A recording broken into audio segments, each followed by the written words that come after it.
Dr. Homebrew is brought to you by 5 Star Chemicals, providing safety and cleaning supplies for brewing, distilling, and winemaking at 5starchemicals.com. Doctor, look! Stand aside, nurse. I'm Dr. Homebrew. Stand clear.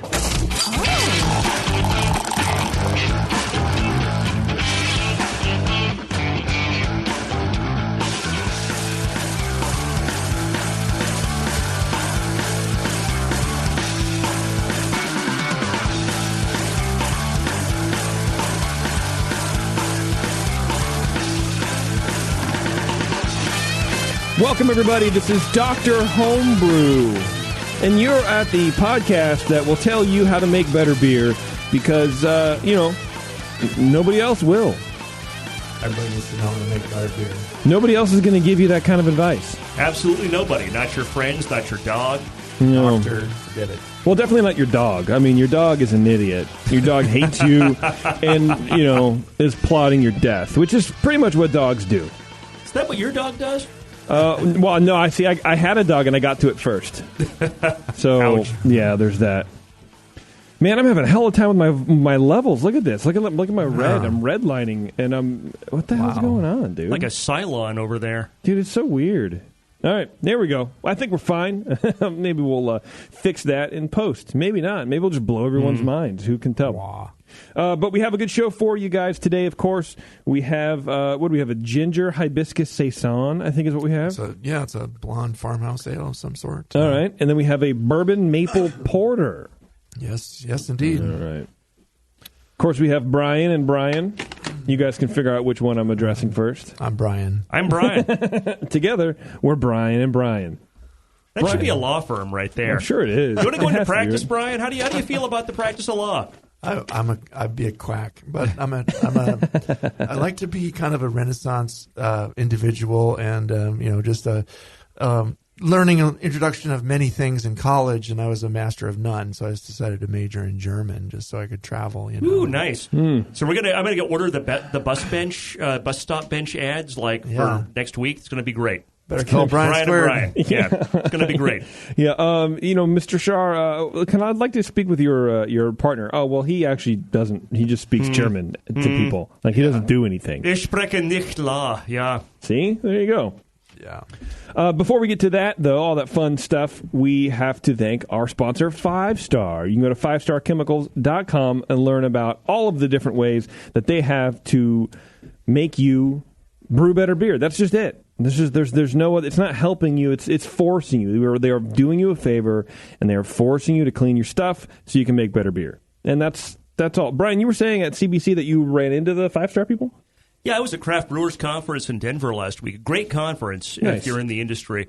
And we had a great time. And, the 5 Star had a great booth there, and they literally sat on my head and made me sanitize and clean properly, which was great. Over until I could do it right. No, they were so nice, and I made sure that I thanked them for sponsoring the show. And they had all manner of little tchotchkes and samples and stuff. So if you're ever at HomebrewCon or CBC, stop by the 5 Star people and say hi. They're really nice. They might even give you something. Oh, well, I like free stuff, dude.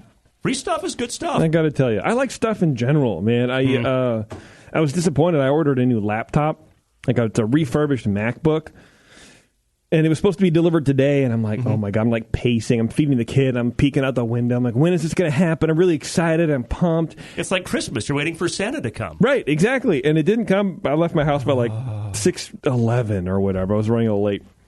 And I got an alert on my phone that 2 minutes after I left, it showed up. Bing. And I was like, okay, worst case, Ontario, I would just do all my prep work with the computer here and then be totally distracted the whole show. But that didn't work either. So now I have to go home and do it and stay up real late. You got to pay attention to us instead. I know. Damn it. I wish you guys were computers. Well, we will try. Is that weird? Is that weird to say? Can I just say that? It's a little weird. Let's get Ron on the line here. Which one was Ron with the hibiscus? He's all experimental with the bourbon maple. Oh, bourbon maple. That's right. I'm looking forward to this. I really do like bourbon beers as much as you would think I wouldn't, because they're kind of overpowering sometimes. I really enjoy them. I look forward to seeing what the homebrewers do here. We're ringing Ron, and Ron is not answering us. You're kind of a spirits guy. Yeah, sure, man. I like I've spirits. heard you might do a podcast involving spirits. Ron, are you there? Yes, sir. Hey, how's it going, man? Very good. Perfect. Thanks for joining us. Thank you. All right. While we pour your beer here, do we need another bottle, guys? We can What do you use think? this one. All right. I've got a bunch already. Oh, okay. Pass Cool. me one of those plastic cups for you, JP. Really? I get a plastic cup? Ron, Yeah. these guys are giving me plastic cups, dude. We drink out of glass. We give JP the plastic. What's going on with that? And they've been smells sitting pretty around neutral. for a while, so they've aired out or gotten dusty. I don't know. Take your pick. That's true. Could be both. Ron, while I'm getting handed your delicious beer here, let me know, how long have you been a home brewer? 2006. Oh, geez. You're going to make me do math, first of all. Second of all, that's a long time, dude. Yeah, I was all set to go start brewing commercially, but it was a choice of whether stay with my job or take the plunge, and I didn't. I wish I did, but I've been really? brewing since 2006. Okay. When were you thinking about quitting and opening a brewery? Just about 2010, about Okay. 4 years after That's that. that's about when it happens, man, for homebrewers, right? Yeah. It's about that 4-year mark when you get a pace and you're starting to make consistent beer, and your friends are like, bro, you got to brew me this thing for my uncle's wedding. Yeah, exactly. Yeah. We went from 4 breweries. Now we have like 20. I have 20 breweries within like 10 minutes of me. Wow. Yeah, it's crazy. Where do you live? Syracuse, New York. Okay. Nice. Wow. Yeah. And so you wish you would have, huh? I think so. Oh, man. We missed the boat. I mean, I hit all the breweries, and I'm thinking, my beer's comparable, but who knows though? Yeah, it's tough.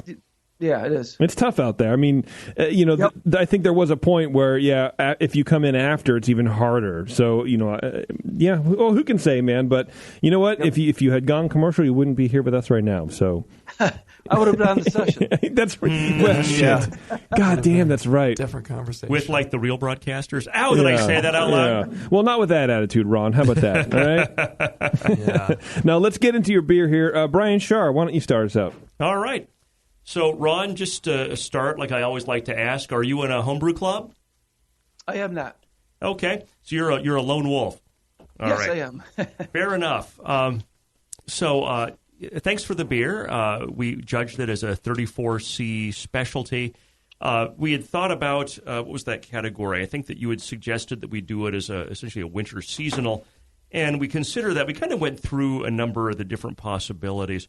And the problem with I'm kind of looking at the guidelines as I go through here. The winter seasonal 30C really requires spice. So we're thinking, this is a maple and bourbon. Probably not going to be a lot of spice in here. It won't be fair to you to do it as a 30C. So we did it as a 34C specialty. So that's kind of the basis of our judging here. So the aroma to me was dominated by bourbon. There's a hint of vanilla. Definitely some ethanol, no wood. Got some plum and raisin esters, more raisin than plum. No hops, low level of dark malt. As I understand, the base beer is a porter. No diacetyl or off aromas. Not much porter character in the aroma, so gave it a 7 of 12 for aroma. Appearance, color's dark brown, definitely porter-like. Clear as far as you can tell in a beer that's this dark. Head is low but persistent, and that's quite an achievement for a beer that is got a lot of higher alcohols, like a bourbon beer in there. So that was a 3 out of 3. Flavor, initially the flavor is bourbon dominated. So low malt, low dark malt, low maple flavor follow. I think maple is really tricky because maple tends to ferment all the way out, and you've got to use a lot of it to get that maple character in. And there is some, in fairness, there is some low maple character in this beer. And later on, when we're all done judging, I'm curious about your process and how much maple syrup you added and how you got that in there. Low level of bitterness, no hop aroma. Finish is short and malty. There is definitely some ethanol sweetness. And I had a hard time kind of deciding. I went back and forth in my head a lot about how much of what I considered the maple character was actually sort of the sweet ethanol character instead. But I think there was definitely some maple as well as just ethanol sweetness. Definitely well attenuated, which I appreciate. I think the maple tends to ferment out real dry. So this came out very, very nicely attenuated beer. So gave this a 10 out of 20 for flavor. Mouthfeel, body's medium, low carbonation, very high warming to me. More creamy than astringent. It's 5 out of 5 for mouthfeel. An overall impression, it's always kind of difficult with specialty / experimental beer, but to me it's a little odd to have a bourbon beer that doesn't have the vanilla / wood character that most bourbon declared beers have. Needs a little more oak. Well, I don't know that it needs it. I mean, it's not declared as a wood beer.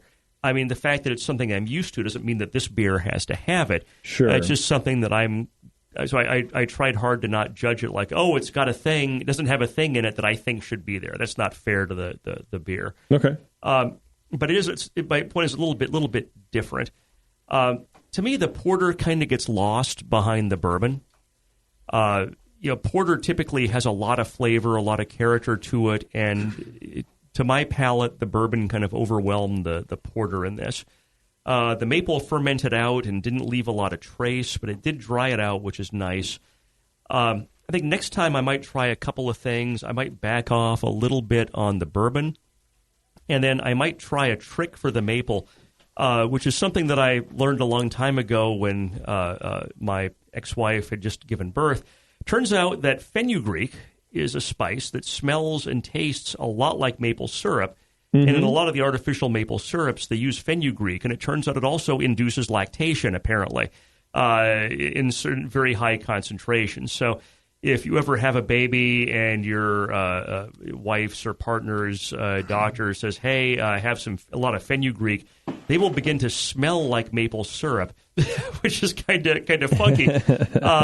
And it's just kind of interesting. But it is kind of a trick to give you some maple character, something that's not going to ferment out. But overall, I mean, I thought there were not really any flaws. I didn't taste anything bad in this beer. I ended up giving it a 30 out of 50, so that's a very good score. So well done, and I applaud you trying something different and unusual. Excellent. All right, Mr. Cooper.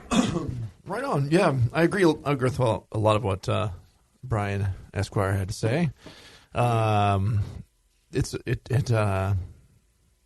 Yeah, again, just experimental beer seemed like the best place to maybe put this. We did discuss that a lot, but and I tried discussing it with Ron a little bit too, and I was like, well, it's got that sugar in there, but unless it's like a really primary aspect of it, or you're trying to make a special gluten-free beer or something that really alternative fermentable or alternative sugar in there, that's really prominent. It's might be hard to judge it there. So yeah, and I agree. Like overall, it's kind of hard judging a bourbon beer without like having like you kind of it should have wood too, or like they have the whole wood aged specialty kind of style declared around that. So it's interesting to get one without that too. So yeah, in the nose, I got a nice, pleasant but slightly sharp bourbony booziness up front. Again, I agree, no obvious woodiness, and the maple is low, but it's in there. Moderate smooth coffee and chocolate, porter-like aromas in there behind everything else. Seems like a cleanly brewed ale, not burnt, and no DMS or diacetyl. So yeah, we were kind of hunting for that wood to see if we could judge it as a wood-aged beer, but it was not really there. It does have low vanilla and low or maybe obscured kind of fruity esters, covered up by that booziness there. But the aroma is pretty nice. I gave it a 9 out of 12 for the aroma because it seemed inviting, and I wanted to take a sip. So appearance-wise, it's a nice, pretty ruby, medium dark brown color. Seems clear with reddish highlights. A low light tan head, persists for a good while, and mostly finer bubbles. So yeah, I gave it full points for appearance score as well. Flavor wise, it's pleasantly malty, warm cocoa like notes, slight alcohol, Again, the bourbon is a bit sharp, while the maple adds a low sweetness in the flavor. And I didn't really attribute that to the alcohol. I just felt like maple makes you think of something sweet, and there's a little sweetness left in the beer. It's not completely dry. So that maple with the light impression of sweetness was kind of a nice twist there. The bitterness is low and out of the way. A faint little earthy hop, just really low. But yeah, the maple and comes out low, but the bourbon over that, and chocolatiness kind of together in the aftertaste. I thought it was pretty enjoyable in the flavor. I went 13 out of 20 there. Mouthfeel wise, it had medium carbonation, no obvious astringency, pretty smooth base. However, it does have that persistent back of throat boozy warmth that kind of pervades the finish. Still, it's slightly creamy nonetheless. It's like a smooth beer with a little booze problem, Overall, I said, very pleasant drinking beer with all of the declared elements, with the maple being a bit light, but everything's coming through. The base style is coming out pretty nicely. Just declared as kind of a generic porter, and that's fine. You don't have to say American porter and these kind of beers. You can just say it's a stout or it's a porter, and that's fine. If you did have more American porter-like tendencies or English porter, you could declare that specifically, but you don't have to. Just that boozy bite's kind of the distracting thing here. You could perhaps try different bourbons, maybe bring up the maple a touch. I don't know. I mean, I would imagine you probably used a quality bourbon in there, and it could just be the amount, or but you could also play with, like Brian said, adding some wood in there to get more of the vanillins and some of the other elements that might help balance this beer just a little better. I gave it a 35. I still thought it was a very good beer, and generally within what you declared it to be. No big flaws at all, so just kind of a balancing issue. And I thought it was a pleasant beer. So I'm a little higher than Brian, but I'm feeling generous today. So you're taller, so I guess that fits. Ron, do you have any questions? Any feedback? You want to yell at everybody? I was just going to say, I think you guys are being generous. This, maybe. This beers, I didn't realize. I brewed this January of 2018. I'm looking at my notes. My notes says the maple was good and the bourbon was strong. So probably over a year, and I probably lost a lot of the maple flavoring. Is that from just aging?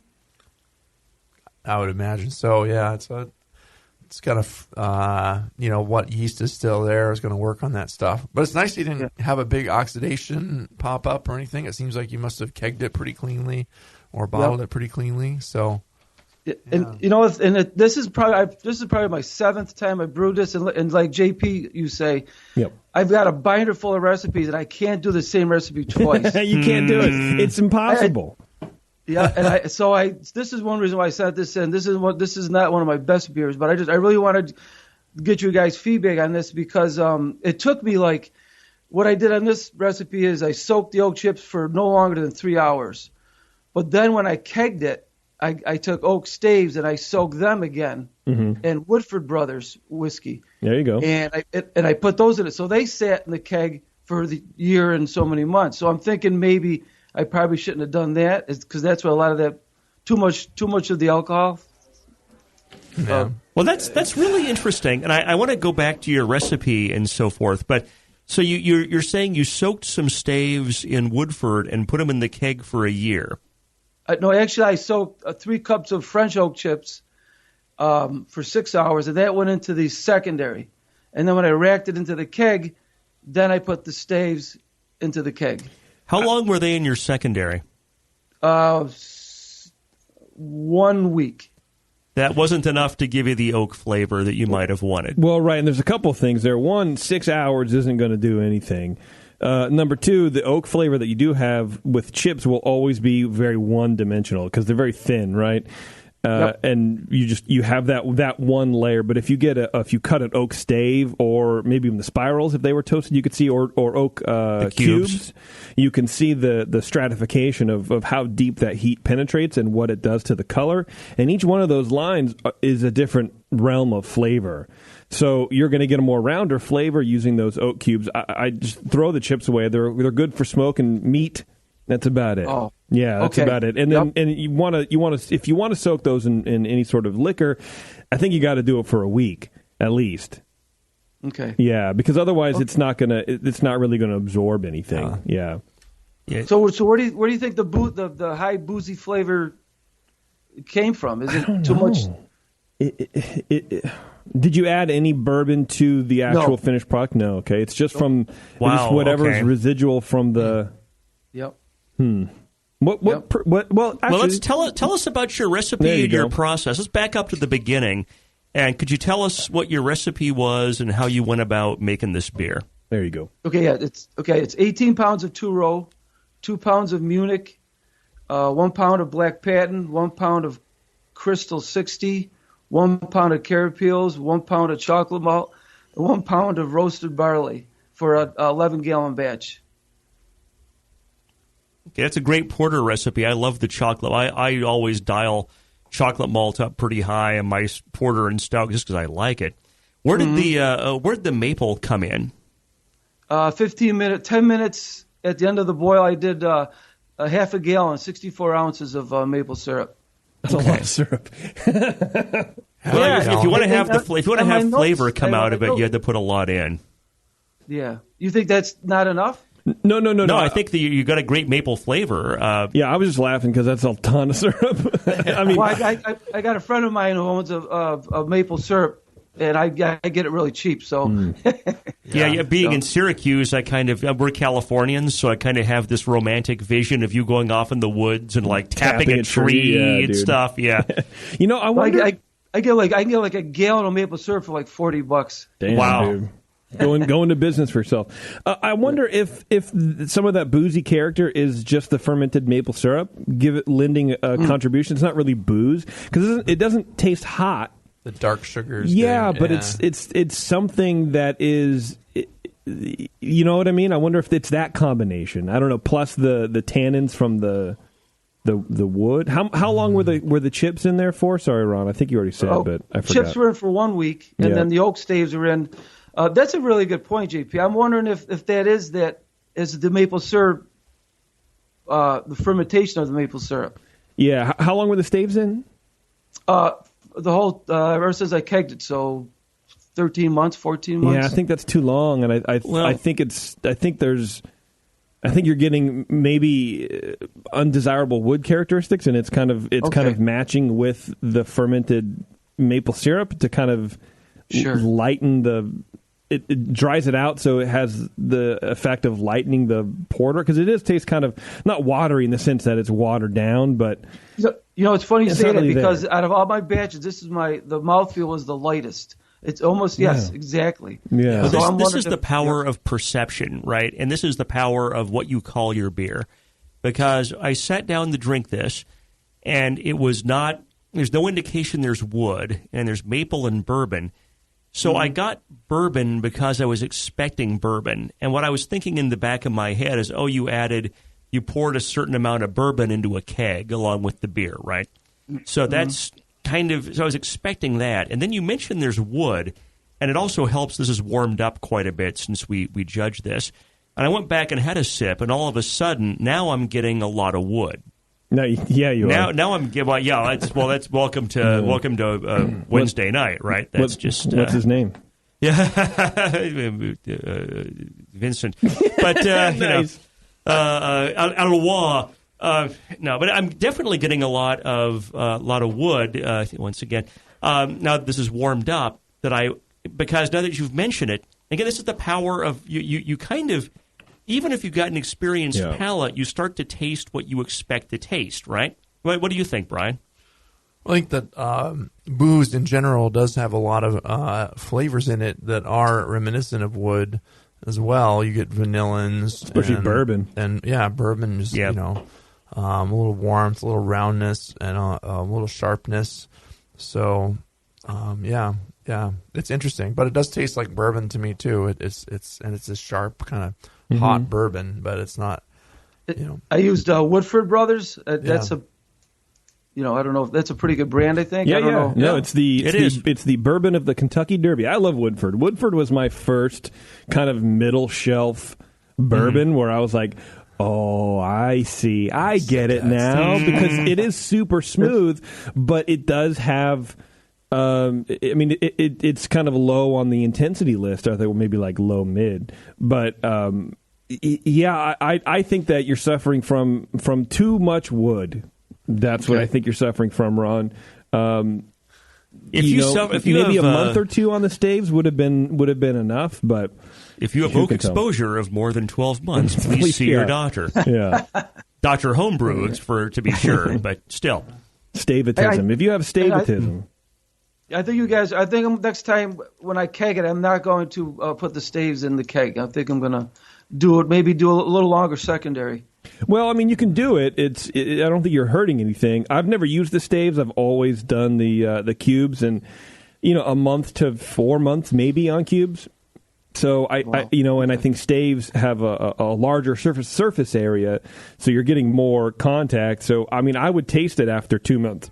And see where you're at, and then wait another 2 weeks to see if it's changing for the better, for the worse, and then just yank them out of there. Yep. And then, Ron, here's for actual competition, and definitely, do you enter competitions with your beer? I have a couple, not many, no. I'd recommend doing it. It's fun, and especially if you're an experienced brewer, you've been doing this for 13 years, I'd go for it. It's fun. It's miserable. You have to pay money to have strangers tell you that critique your beer. suck? Yeah, exactly. But I'd recommend trying it. But here's the thing: you're talking about what you say your beer is affects your perception of what you're smelling and tasting. And I definitely look at the style guidelines. I would enter this as a wood aged beer. It would definitely have picked up 4 or 5 points as a wood aged than not, because I would immediately have I'd be focused on looking for that wood. Not like focused on looking for wood. Well, now Brian's distracted. I've distracted myself with talk of wood.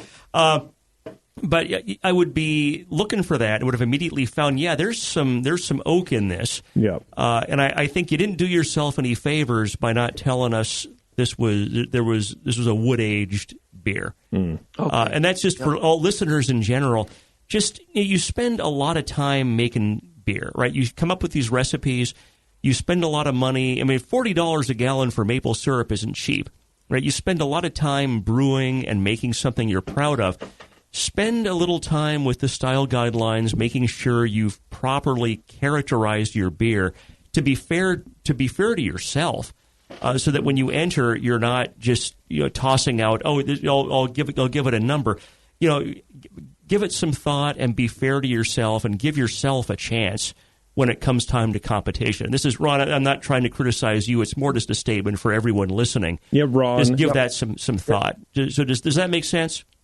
Oh, it makes great advice, because I 13 years, I've never, all these recipes are on the wing and a prayer. I just pretty much, okay, we're going to do this and that. I've never sat down and actually looked at the style guidelines. So I really need to do that. It's really good advice. Here's a pro tip. That's the hard part, man. This is good. It's good toilet reading. Just keep them in the bathroom, and it's always, I'm here for a few minutes. Just pop that out and just read those style guidelines. Yeah. I'm not kidding. That's good, and you can get it on your phone. There's an app. There's multiple apps on your phone. You can just pull that out and do a little reading while you're enjoying yourself on the throne. There you go, Ron. I need to do that. Do you have any other questions for the guys, or is that about it? No. Okay. With you guys, just basically, so you're with the wood, then the oak chips and stuff would change it up then. So you like my recipe? Yeah, I think your recipe's fine for. I don't know. I mean, we don't have a whole lot of time. Yeah, I think the body's a little light for what you're adding into it. I think as a porter, it would be totally fine. Maybe kind of ride the line, almost pushing up against a robust porter, to then carry some of that bourbon and that wood. Yeah, what temperature did you mash at? 152. You might mash a little higher. Just 200. Mash at 200 degrees. 212. You might, if you mash a little higher. I mean, I like your malt bill, and putting in a half a gallon of maple syrup isn't going to dry it out so much to make it thin. But I think a little more body would be a good idea. So I might drive that up more to 155. And you had a pound of Carapils? Yes. You might try a little more. You might try a little more Carapils or some something that's going to not ferment out as much and give you a little more mouthfeel and body. But overall, I like your recipe. I used 4 packs of 05. Mm-hmm. Okay. Yeah. You could also try that fenugreek trick too. I mean, having all that natural maple syrup available to you, I don't know why you would, but it is a tricky way to leave a little of the sweetness in there and get, tricky Brian. But to me, I mean, a half gallon of adjunct fermentable like that in an 11-gallon batch is not going to dry it out to the point of being, oh God, this is just way too light in body to me. Right. I mean, Brian, what do you guys think? Yeah, I still thought the maple was low, but it's just a little obscured maybe by the odd woody flavors in there. Yeah. I think that wood tannin is kind of smashing it. All right, Ron. Well, hey, man, we'll let you go, but do me a favor. If you brew it again or anything else, man, send us some beer. Oh, you are going to get some. You're going to get the same batch redone and a lot fresher. Nice. All right. That'll be great, that. man. Looking forward to it. Sounds good. Thank you, guys. Right. I love the show. I listen all the time. Thanks, man. Thanks so much. All right, buddy. All right, bye. Nice. That's cool. I like that. Nice guy. You know what else is nice? More Beer wants to change your malt game with Viking Malt. Hailing from Northern Europe, Viking Malt is a family-owned malt house since 1883 and is the largest specialty malt producer in the world. Their base malts are malted from null-lox varietals that don't contain the enzyme lipanoxygenase, which leads to trans-2-nonenal in beer, responsible for those stale cardboard flavors. So head over to morebeer.com and brew with ingredients from the future. Speaking of the future, we're going to talk to you at the end of this break, at the other side of this break, because, that's the future. Anyway, we're going to have another beer, talk to another home brewer, and, have a lot of laughs. Stay tuned. Hello, fellow BNers. This is Sully from the 21st Amendment Brewery located in San Francisco, just 2 blocks from Giants Park. Before Nico and I opened the 21A and before I was a professional brewer, I homebrewed on my small 4-burner apartment stove in a back house in Santa Monica, California, making my extract brews before graduating to the daunting idea of all-grain brewing. Homebrew books and information was hard to come by back then. The internet hadn't been invented yet, along with other things we take for granted today, like electricity and potable water. One thing I wish I had back then when I was learning was a radio show that could teach me the ins and outs of brewing and answer questions that I had about homebrewing, a resource for making great craft beer. The 21st Amendment Brewery is excited to be a proud sponsor of Dr. Homebrew, a great show that teaches you what you need to know about making incredible beer. Good stuff. Listen up, you might learn something. I certainly did. And thanks for your support. Tasty Crack Games.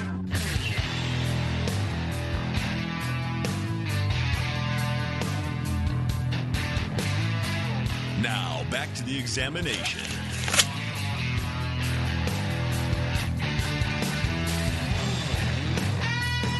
All right. Thanks for sticking with us, everybody. Before we get to Will, have you guys visited the Vault for Homebrewers? It's White Lab's collection of specialty one-of-a-kind strains where you're able to pre-order and decide which strains are released to homebrewers. All you have to do is visit whitelabs.com/thevault and place a pre-order on the strain you'd like to use. Once it reaches 150 orders, which is not a lot if you think about how many homebrewers there are in the friggin' country, or the world, rather, 150 orders is nothing. White Labs will release the yeast and ship it directly to your doorstep. And there's good news for professional brewers, too. If you want access to any Vault strain for your next brew day, place a minimum order of 1.5 liters through yeastman.com or by contacting a customer service representative, and you'll get access to their unique specialty strains, too. I can get like 150 likes on like a cute animal picture, just like that on Facebook, man. Right? So this is future Brian right here. Future Brian. We're all in the future. And Truth. Ordering the stuff from the vault is kind of like even further in the future. Damn, dude. I'm blowing my mind here with this whole time thing. Deep Thoughts with Jack Handy. You better put a hat on, catch your You guys It been brings. watching Star Trek Discovery? No. But you said that so earnestly. I felt love me bad. some Star. My daughter and I are totally into Star Trek Discovery, and it's all this. Season 2 is like all time travel stuff, classic Star Trek, whatever. So it's all future stuff, and further in the future. Do they have dragons? No dragons. It's not Game of Star Trek. It's actual starships I and don't shit. watch shows like that. Yeah, you got to have a dragon to watch it. That's all I have time to watch. Like and 1 hour tits, of TV right? That's in the the thing. week. Game of Thrones is like tits, blood, and dragons. Yeah, all That's good kind of what stuff. I've heard. Yeah. And butts. Oh, well, Yeah. you got to have a butt to sit Occasionally. down. Occasional dicks. Eh. You know, it happens, man. Yeah. We'll get Will on the line here. You want to pop that top, bro? Sure. I mean, take your shirt off. Take your clothes off. Will is Crack not coat. online. Well, there's no cameras in the studio tonight, so maybe I will just take this shirt off. Consider me topless. Oh, God, no. Sorry, I don't want to put that into anyone's head. I apologize to all of the listeners for making you think about a middle-aged man having his shirt off. Hey, man. Let's try Will and his other number, his backup number. Thanks, man. What is this, a ginger? What was this again? Ginger hibiscus base is a blonde/farmhouse. It's supposed to be his initials on the cap. His caps say WHB. Oh, that's cool. I noticed that. Will, cap, are you but then- there? Hey, this is Will. Hey, what's How's going it on, going? Will? This is Jason. And Hey, Brian. Jason. What's Brian. happening? Yeah, we got the two Brians here. We just popped a fresh bottle of your beer. And before we dive into the score sheets, how long have you been homebrewing? And second question, is this your first time making a beer like this?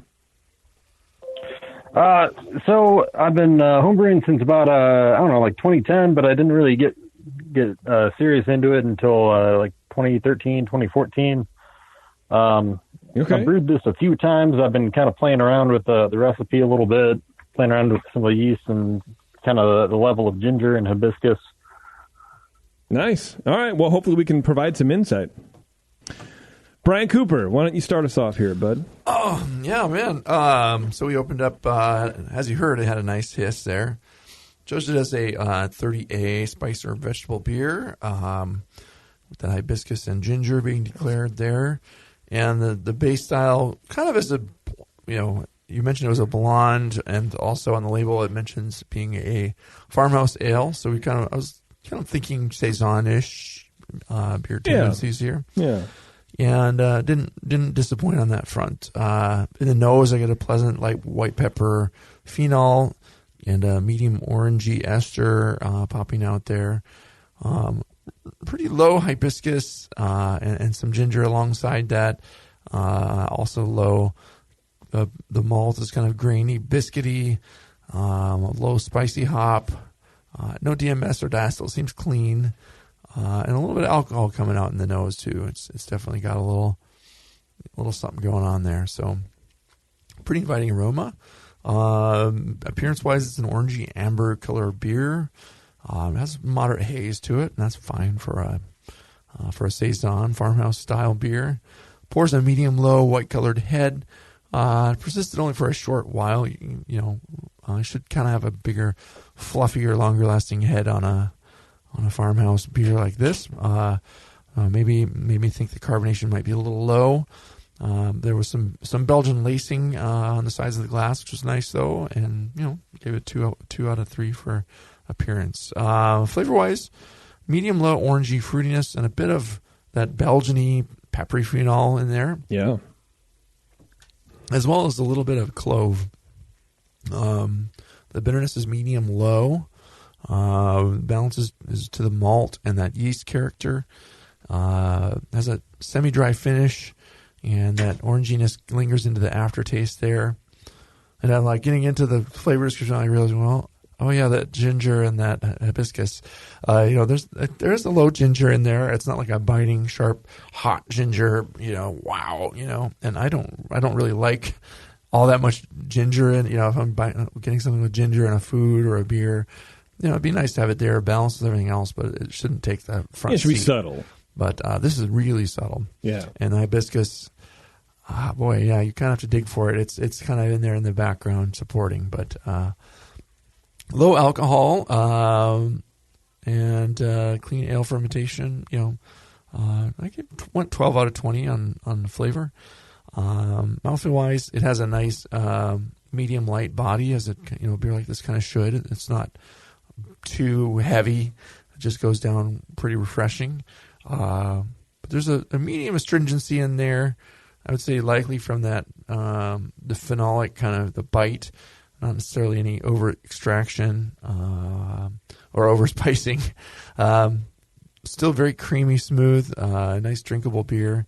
It does have a faint warmth, and the carbonation seems medium low towards the lower side. So you might want to boost that up a little bit. Overall, I thought it was just a fairly refreshing and clean beer in the Saison / farmhouse ale kind of realm. Seemed like used quality ingredients. Pretty muted use of the specialty ingredients, especially the hibiscus, I'd say. And we were talking about that too, and it might also add some, a nice little pinkish color if you boost that up a little bit. But it's just there's maybe a hint of kind of a salmon-esque kind of color, but it's pretty just amber kind of beer color, Yeah, I think it hit more orange. Orangey, yeah. Could use a bit more carbonation, and but it seems clean. It's a real pleasant drinking beer. I gave it a 32. Just I was kind of like, everything's kind of there, but with the declared ingredients being such a big part of a beer like this, it wasn't hitting that very well. So that's where I landed on that, and it's a very good beer. Very enjoyable. All right. Brian Shar, Tricky Shar. Tricky? Yeah. I forget why I gave you that nickname last break, but I didn't even hear about that. Sorry, I'm tricky. All right. So the aroma, Will, before we get started, I don't think we asked before, are you in a homebrew club? Yeah, the Homebrewers of Peoria. Oh, nice. I kind of respect the fact you don't have a weird beer punny acronym. Here's the Homebrewers. Hops. Oh, damn it! All right, never mind. Well, you can't respect us that much. Yeah, I still have respect for you guys. So no, definitely appreciate the shout out for your club. That's pretty cool. So aroma, I thought the aroma was pretty harmonious and included a substantial ginger component at a medium-high level.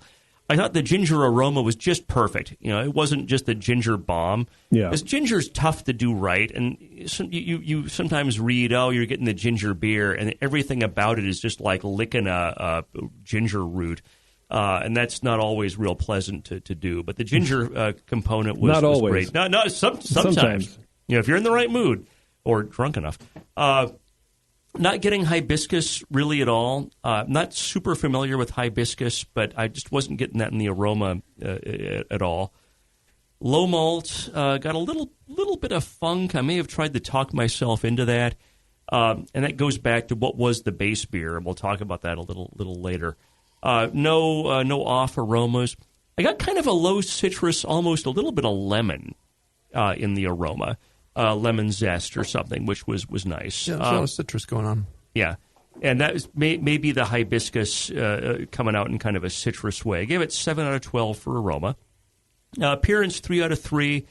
A little bit of a slight haze, which is not unusual for a spice herb vegetable beer. Color's golden. No hibiscus redness. Hibiscus is one of those things that it tends to be really pink or red. Even at low concentrations, and I was kind of surprised when this poured not to get that. Head is low and persistent, which is definitely an achievement for spice herb vegetable, because typically you add these things in.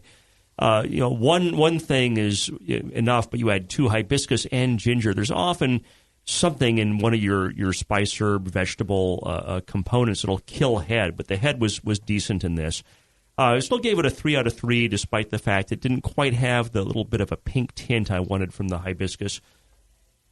For flavor, there's definitely low malt to start, low ginger, much less ginger than the aroma promised. That the ginger was kind of at a low level.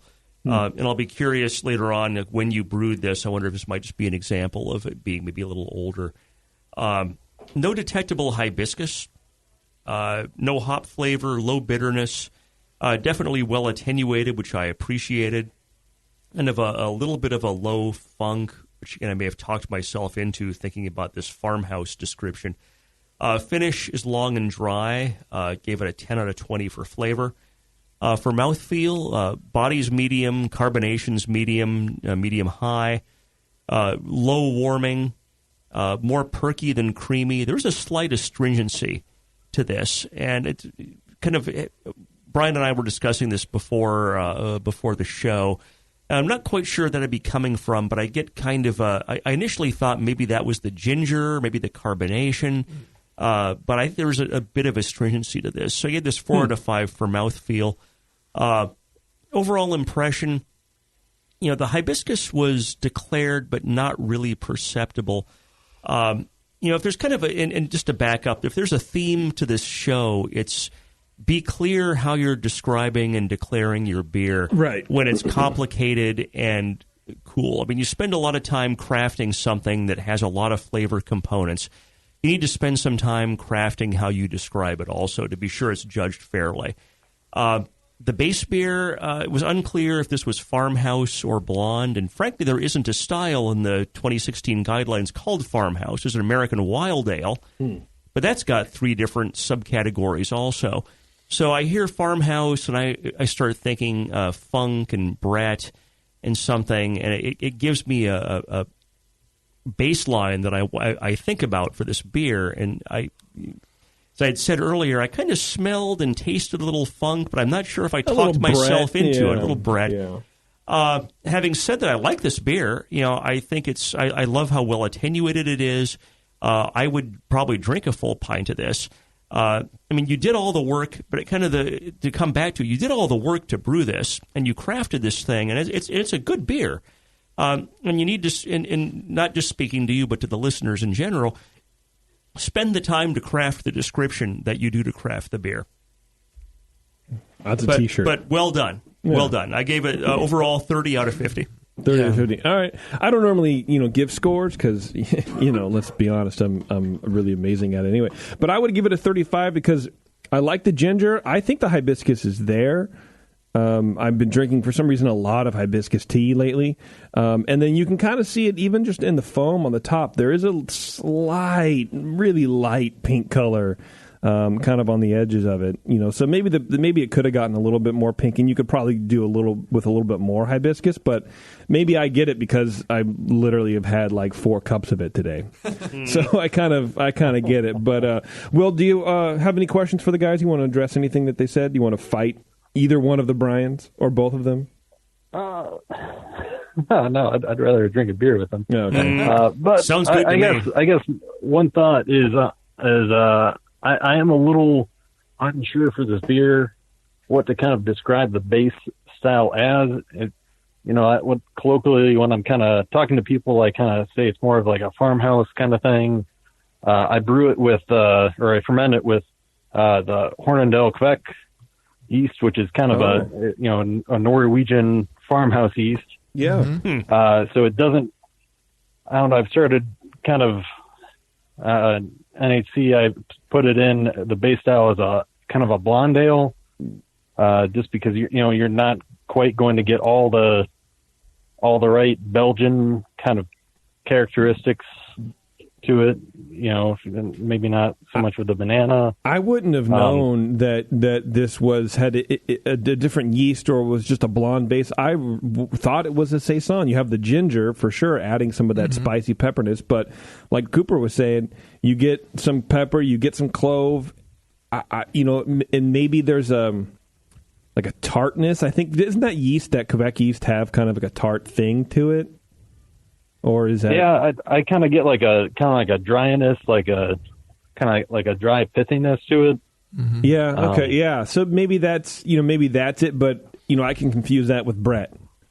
So to me, I would think this is a Brett Saison. I would maybe even throw some Brett in there a lot because of Saison character. Yeah, I think he can get away with calling it a Saison, right, Brian? Yeah.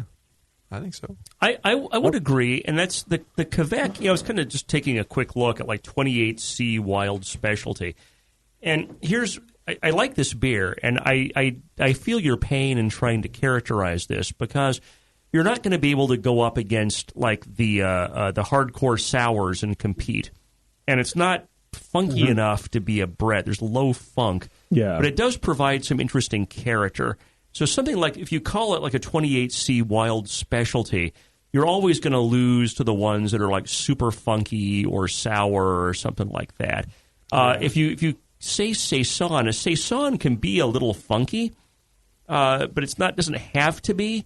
And I think if you call the base a Saison, you're probably going to do a lot better in competition than, because blonde gives you the impression, American blonde is going to be like essentially a lager brewed with ale yeast, very low flavor, kind of very light, 5%, all two-row type of beer. There's nothing wrong with that beer, but that's not what you made. Right.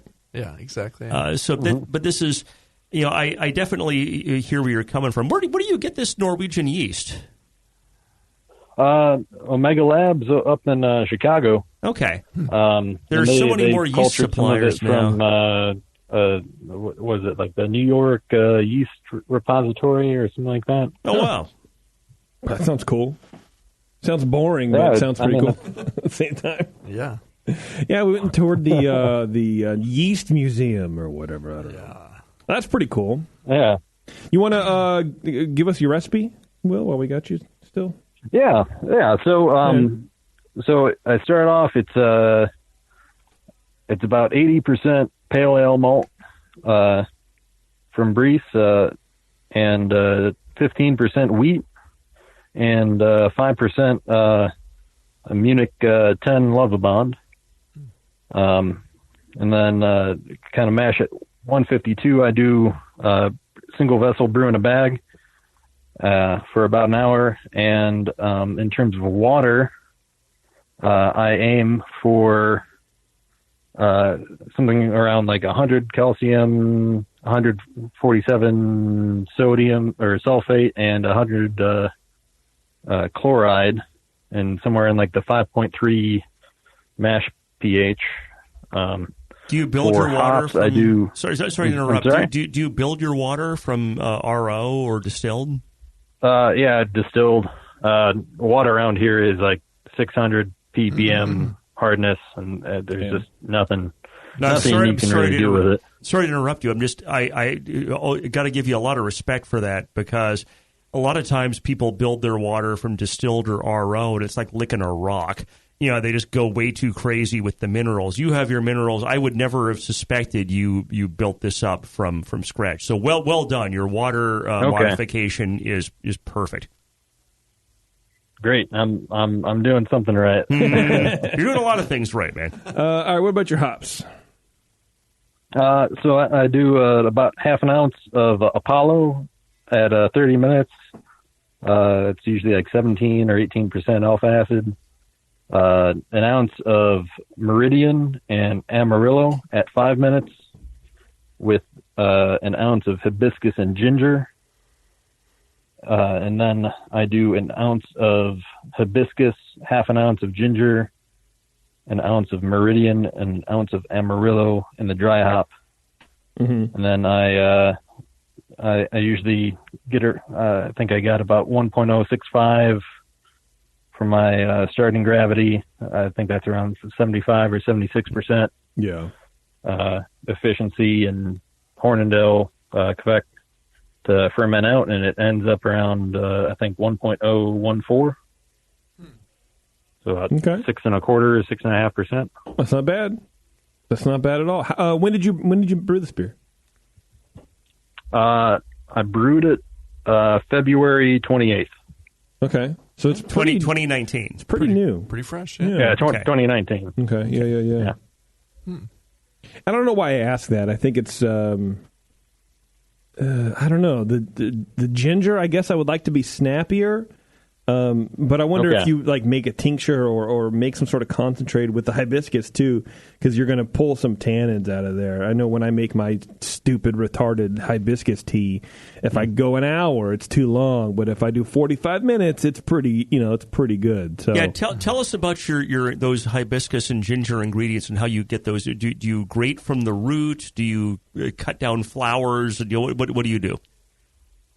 So for the ginger, I just skin it and do thin slices, and I've kind of split it between the boil and kind of a dry hop. Mm-hmm. And I don't know, that's kind of gotten me the aroma, but it's maybe not quite as prominent in the taste. Yeah, I would. Although I guess I kind of cut down on the ginger for the dry hop. I would start at least moving it to whirlpool instead of the boil. Okay. Yeah, I totally agree for flavor. No. And you might even consider trying to grate it rather than slice it, because you give you more surface area in that short time it's going to be in the whirlpool. Does that make sense? Yeah. The ginger, not the hibiscus. No, right, the ginger, because the thing is, if you're only going to be in the whirlpool, you want to maximize the surface area in contact with the liquid. And if you slice it, that's great. You have a big sliced surface area, but it's not nearly as much as if you take it on a grater or a microplane. Microplane's too much. Put it on a grater and just grate that thing. Mm-hmm. Well, actually, microplane might not be, because you'll get kind of a paste out of it. Well, that's true. And you'll get it, because working with ginger, and you cut it and it's moist, but it's not juicy, right? There's still all the water locked up in there. No, that's right. And you really have to beat. It's like sugar cane, where you have to really beat it up to break those cells open. So microplane grating might be kind of the way to go. That's a good point. I love my microplane. Yeah. That thing is amazing. All right, Will. Anything else? Oh, the hibiscus. Let's talk about how'd you get your hibiscus in? So I just got it dried. It's like whole flowers from Amazon, and then split between 5 minutes before flame out and the dry hop. I've been kind of struggling with this one, because I've noticed if I do more hibiscus, I get kind of a tart character, which people doesn't always come across as pleasant. Yeah, it's hibiscus, I think, is a real tricky ingredient. I think there's a really small window between, I'm not getting a lot of it, and oh God, there's way too much. Yeah. Hibiscus can be tart, which is why for my tea, I went down 15 minutes, and I don't get a lot lot of that tartness. So I don't know if that helps you, but it definitely does happen. Earlier batches had a lot more of that in there, I'm guessing. Yeah, and frankly, this is potentially some advice too, is you just brew it the way you like it, and depending how much hibiscus comes out, just declare that as an ingredient or don't, right? If you get like a little bit of it, just call it a ginger beer. And if you get more hibiscus or it comes out more pink, call it ginger hibiscus. It doesn't change the beer; it just kind of changes the descriptor. You got that, Will? Yeah. And I guess one last question. Any thoughts on the water chemistry? Too much on the mouthfeel, or I think it's fine. I didn't even tell. I mean, your water chemistry is perfect. Usually, if your water chemistry is jacked up, usually it's like I said, it's like licking a rock. It comes across just so many people way over adjust their water, and it's just such a off-putting, minerally rock-licking exercise. And your water, I did not detect anything wrong with your water at all. It came out great. What do you think, Brian? Yeah, it seemed to be clean. It didn't have any harsh, like, minerally character to it. Just worked for the beer. Yeah. All right, Will, if that's it, man, we'll let you split. I know it's getting late. All right. Thanks, guys. Cool. Thanks, man. All right, you too. Nice talking to you. I like that beer. Speaking of water chemistry, you guys, the Smart Brew water testing kit incorporates a revolutionary photometer system, which is the first and only one on the market with its own app. For home or commercial use, it always takes great water to make great beer. It's the only meter on the market that runs with water tests with no math needed on your part. You can email the results to anybody you want, whoever you want to do it. You can email it to your governor, to your ex-wife, to your ex-husband, even to whatever you want to do. Your ex-wife's boyfriend, whatever. Who cares? Maybe he brews. I don't know. Maybe. He has the ability to test it for over 40 different water quality tests. 4 come preloaded. More are available. You can test for stuff like total alkalinity, which I don't even know what that means. Chloride, again, I'm stupid. I don't know. Calcium hardness, pH, sulfate, and more. With only 4 mils of water needed for each test, go to smartbrewkit.com. Enter code TBN10 which I can only ascertain stands for today be noon. I don't know. I'm trying. I don't know why.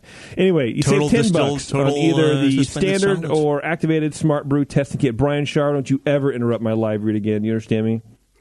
Yes, sir. All right. SmartBrewKit.com, TBN10. Save $10 on some cool water testing stuff, man.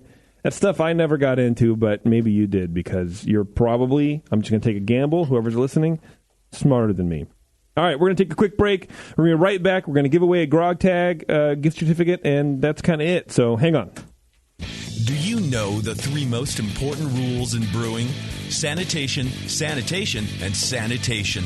And no one does it better than 5-Star Chemicals. 5-Star knows sanitation. You can only sanitize clean equipment. And 5-Star knows how to clean, too. For craft brewers and home brewers, 5-Star has what you need to keep your fermenters, serving tanks, kegs, and draft lines sparkling and free of any beer-spoiling bacteria. PBW, caustic, acid cleaners, Star San, SaniClean, lubricants and defoamers, pH stabilizers, and more. 5-Star Chemicals has cleaning supplies, safety supplies, heat exchangers, pumps, hoses, and valves. And 5-Star is proud to offer eco-friendly products that exceed customer expectations. If you have a cleaning problem, you need the 5-Star solution. Visit 5starchemicals.com or call 800-782-7019. 800-782-7019 and get the 5-Star treatment today. I'm sorry to tell you this, but we're going to have to pour you out. Back to Dr. Homebrew.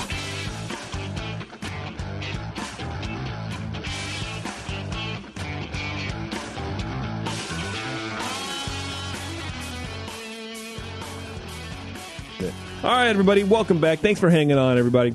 We're going to give away a $40 gift certificate to grogtag.com.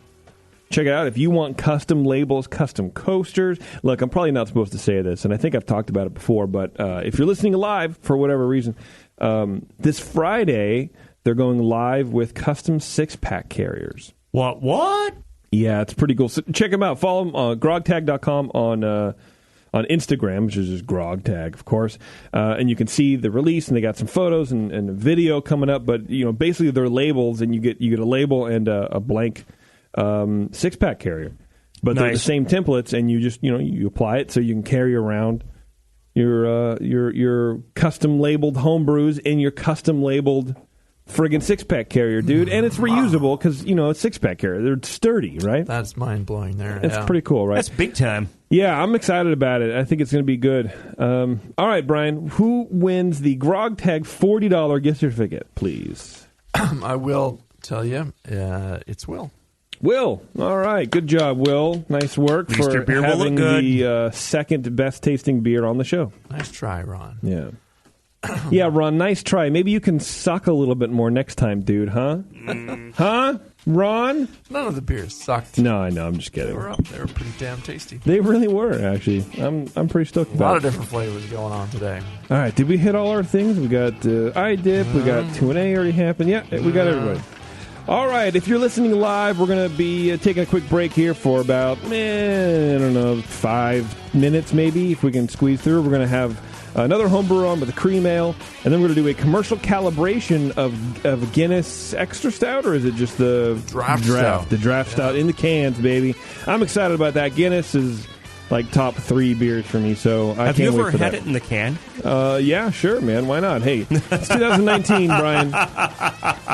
You know what I mean? Pick a delivery device. I've had it. I don't know. Anyway, everybody, thanks a lot for tuning in to Dr. Homebrew, and until next time, we'll see you.